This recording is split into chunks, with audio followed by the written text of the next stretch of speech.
பார்த்தீங்கன்னா எங்கே இருக்கோன்னு பார்த்தீங்கன்னா அட்டெண்டன்ஸ் வாங்க போயிட்டுருக்கோம். அட்டெண்டன்ஸ் வந்து நாங்களாக தனியாக போடுற மாதிரி தான் இருக்கும். அப்புறம் ஸ்டேஷ்னரிக்கு போய்ட்டுருக்குங்க. சொல்லப்போனால் சுற்றி மலைச்சி காலேஜுக்குள்ளே வந்துட்டு இந்த ஜெராக்ஸ் போடுறதெல்லாம் அந்த மாதிரிலாம் எதுவும் இல்லை. ஸோ நாங்கள் வெளியே தான் போயிட்டுருக்கோம். அது கடை தேடிட்டுருக்கோம். போயிட்டு அட்டெண்டன்ஸும் அப்புறம் ஒரு ஃபைலு நோட்லாம் வாங்க வேண்டியது இருக்குது. அதெல்லாம் வாங்கிட்டு தாங்க கிளாஸுக்கு போகணும். பார்க்கலாம். இப்போ லன்ச் பிரேக்கில் வெளியே வந்துருக்குறோம். காலேஜ் பார்த்தீங்கன்னா கொஞ்சம் ஸ்ட்ரிக்டாகவே இருக்குது. டைம் எல்லாம் சும்மா அதை கூட வெளியே போக முடியல. முன்னாடி ஒரு விளாக் போட்டேன் பார்த்தீங்களா, அந்த விளாகில் நான் டைப் பண்ணி வச்சிருந்த டெக்ஸ்டெல்லாம் இப்போது அதை வச்சு தான் நாங்கள் திங்ஸ் வாங்க வந்திருக்கோம் ஹாஸ்டலுக்கு. பவுட்ரா இங்கே இருக்கு பாரு. பவுட்ரு ஆல்ரெடி ஒன்று இருக்குது, அதனால் வேணாம். நான் அங்கேயே வாங்கிட்டேன், அவசரமாக தேவைப்படுதுன்னு. வேறு அடுத்தது அப்போ வேறு அப்போ வந்ததே வேஸ்ட்டாக போயிட போகுதுடா. பக்கெட்டு மறுபடி அதெல்லாம் வேணாம். இப்போ ரோப் 1 or 2 அதுவும் தேவையில்லை. Plate and tumbler with spoon அதுவும் தேவையில்லை. ஸ்பூன்லாம் தேவையில்லை. அதெல்லாம் வீட்டில் வாட்டர் பாட்டில் இருக்குது, அயன் பாக்ஸ் ஹீட்டர் இருக்குது, ஏடிஎம் டேய் காலேஜ் பேக் இருக்குது, பெட்ஷீட் பில்லோ எல்லாமே இருக்குது. இதில் டிட்டர்ஜென்ட்டு, சோப் பாக்ஸு, மக்களே ட்ரெஸ் ப்ரஷ் எல்லாம் பார்த்தா எல்லாமே எனக்கு இருக்குது. நாங்கள் என்ன பண்ணுறது தெரியுது. இதுக்கு இந்த பேஸ்கெட்டு தேவையே இல்லை. சரி வாங்க, வந்ததுக்கு ஒரு பிஸ்கெட்டு ஒரு ஸ்நாக்ஸாக வாங்கிட்டு போகலாம். இல்லை திட்டிடுவாங்க நம்மளை. நீ லிஸ்ட்டை பார்த்துட்டாச்சே கூப்பிட்ருவோம். நான் ஃப்ரெண்ட்ஸ் இங்கே பார்த்தீங்கன்னா இது வந்து வாங்க போகிறோம். பட்டு துணி துவைக்கிற ப்ரெஷ் இருக்குது பார்த்தீங்களா, இது வந்து நாங்கள் வாங்கலை. ஏன்னா நாங்கள் வாஷிங் மிஷினில் துவைக்கிறோம். தேவைப்படும், பட் எங்கிட்ட இருக்குது.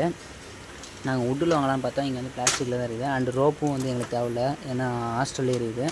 அதனால் இதெல்லாம் பார்த்துக்கோங்க. நான் வீடியோவில் காமிக்க மாட்டேன், ஏன்னா நான் வாங்கலை. இந்த வீடியோவில் பார்த்துக்கோங்க. தேவையான திங்ஸ்லாம் வாங்கியிருக்கிறோம். இவன் பிரிக்கிறத மட்டும் பாருங்கள் என்னென்ன இருக்குன்னு.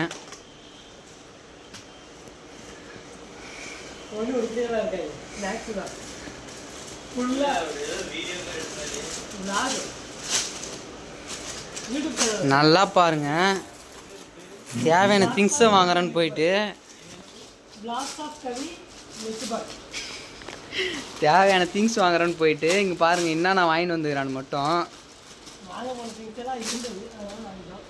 டேய் ஹாஸ்டல் தங்கி படிக்கிறதுக்கு தேவையான திங்ஸ் வாங்கணும். நீ என்ன வாங்கியிருக்கிற? தின்ற பொருள் தாண்டா இருக்குது. இல்லை எங்கடா இருக்குது ஹாஸ்டலுக்கு தேவையான திங்ஸு? மேகியாவது ஹாஸ்டலுக்கு தேவையான திங்ஸா? அடா டேய் அடடே சார்ஜர்லாம் என்ன எடுத்து போடுற? சார்ஜரில் பேக்கில் இருக்கிறது, பேக்குள்ளே இருக்கிறதெல்லாம் எடுத்து போட்டுக்கிறான் பாருங்க. இவன் பேக்கு எடுத்து போட்டுற வேண்டியதானே, அதே பேக்கை வாங்கிட்டு வந்தோன்னு சொல்லி. அவ்வளோதானா? நல்லா பார்த்துக்கோங்க. இதில் உங்கள் கண்ணுக்கு ஏன்னா திங்ஸ் மாதிரி எதனா தெரியுதா? இதில் இருக்கிற முக்கால்வாசிக்கு மேலே சாப்பிட்ற பொருள் தான் இருக்குது பாருங்க. என்னது இது? ஓ பில்லா?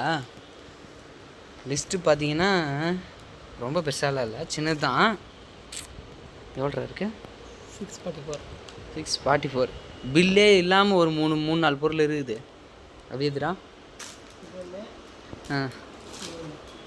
டேய் 2-3 பொருள் போட்டாங்கடா.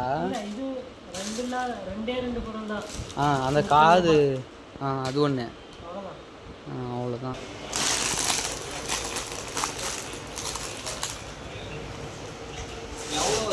தின்ற பொருள் தான் இதே மட்டுமே. பாருங்க, இது ஏதோ தான் கொஞ்சம் யூஸ் பண்ணுற பொருளாக இருக்குது. இது கூட பாருங்க, என்னது இது மஞ்சா அந்த மாதிரி தான். கான்மெண்ட் ஸ்டிக்கு எல்லாம் நான் வாங்கினது, எனக்கு தேவையான திங்ஸ். சோப் டப்பாலாம் நானும் வாங்கியிருக்கேன். மூவ் 1, விக்ஸ் 1 வாங்கியிருக்கேன். இதெல்லாம் தாங்க ஏதோ கொஞ்சம் ஆஃபர் தேவையான திங்ஸ் மாதிரி இருக்குது.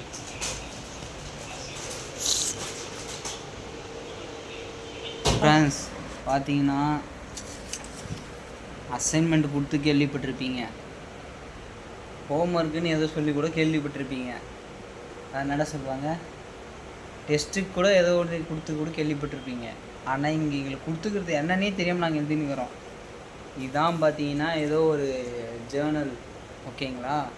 இதை நாங்கள் பார்த்து, இது கிட்டத்தட்ட ஒரு 8 பேஜ் இருக்குது. இதை நாங்கள் ஒரு பேஜுக்கு சுருக்கி எழுதணும். ஒரு பேஜ்னால் நாங்கள் எழுதுறதுலே ஒரு பேஜ். இப்போ இதில் ஒரு பேஜ் இருக்குன்னா நாங்கள் இதை வந்து இதில் இருக்கிறது அரை பேஜ் எழுதுனாலே எங்களுக்கு ஒரு பேஜ் வந்துடும். அப்போனா 16 பக்கம் வச்சுக்கோங்க. அத்தனை பக்கத்தை ஒரு பக்கத்துக்கு சுருக்கணும். சரிங்களா? அதுதான் இன்றைக்கி எங்களுக்கான டாஸ்க். அது என்னன்னாக்கா ஒரு ஜேர்னல், சரிங்களா, ஒரு ஆர்டிக்கல் மாதிரி வச்சுக்கோங்களேன். அதை பப்ளிஷ் பண்ணியிருக்காங்க. அதை எங்களுக்கு புரிஞ்ச மாதிரி இம்பார்ட்டன்ட் நோட்ஸ் மட்டும் எடுத்து எழுதி சப்மிட் பண்ணோம். இதை வச்சு எங்களுடைய நாலேஜ் என்னன்றதை கண்டுபிடிக்க போகிறாங்களாம். ஸோ இருங்க, பொறுத்திருந்து பார்ப்போம் என்ன ரிசல்ட் வருதுன்னு. ஃப்ரெண்ட்ஸ் பார்த்தோன்னா முடிச்சிட்டோம். ஒரு பக்கத்துக்கு எப்படி சுருங்கி எழுதிட்டோம். ஆனால் ஃபுல்லாக வந்து படித்து தான் எழுதணும். இந்த ஜேர்னல் பார்த்தீங்கன்னாக்கா எதை பற்றினாக்கா ரோட் டிராஃபிக்னாலே ஆக்சிடென்ட்ஸ்லாம் நடக்குது பார்த்தீங்களா, அதுதான் இந்த ஜேர்னல் வந்து சொல்லுது. என்ன சொல்லுதுனாக்கா ரோடை வந்து எக்ஸ்பேண்ட் பண்ணுறது, இது போல் சில விஷயங்கள்லாம் எடுக்கிறது. அதுக்கு முன்னாடி வந்து ஆக்சிடென்ட்ஸ்லாம் எப்படி நடக்குது, டிராஃபிக்னால என்னென்ன மாதிரி இடங்களில் டிராஃபிக் இது ஆக்சிடென்ட்ஸ் நடந்துச்சு, அப்புறம் அது வந்து எந்த கண்ட்ரீஸில் அதிகமாக நடக்குது, அதுக்கான ரீசனும் வந்து என்னென்ன ரீசன்ஸில் இருக்கோ எல்லாமே இதில் இருந்துச்சு. அந்த ரீசன் வந்து ஒன்றுத்தையும் டெஃபினிஷனோடு கொடுத்துருந்தாங்க. நான் என்ன பண்ணிட்டேன், ரீசனை வந்து சுருக்கி அந்த ரீசன் மட்டும் எழுதியிருக்கிறேன். அதனால தான் எனக்கு வந்து ஒரு பேஜ் இருக்குது. சரிங்களா? அந்த மாதிரி எழுதி மொத்தமாக பார்த்திங்கன்னா ஒரு பேஜ் முடிச்சாச்சு. இது வரைக்கும் பாருங்கள் இந்த ஜேர்னலில். அவ்வளோதாங்க. இனி நாளைக்கு தான் தெரியும் என்ன சொல்கிறேன்னு. பார்க்கலாம், நாளைக்கு ஈவினிங் பார்க்கலாம். ஃப்ரெண்ட்ஸ், இப்போ நீங்கள் பார்த்த வீடியோ வந்து போன வாரம் கொடுத்த ஒர்க். அது வந்து இந்த வாரம் வந்து நாங்கள் சப்மிட் பண்ணி அதுக்கான ரிசல்ட்டை வந்து இப்போ சொல்கிறேன் பாருங்கள். ஜேர்னல் பேப்பர் எழுதணும் இல்லைங்களா, சுருக்கி.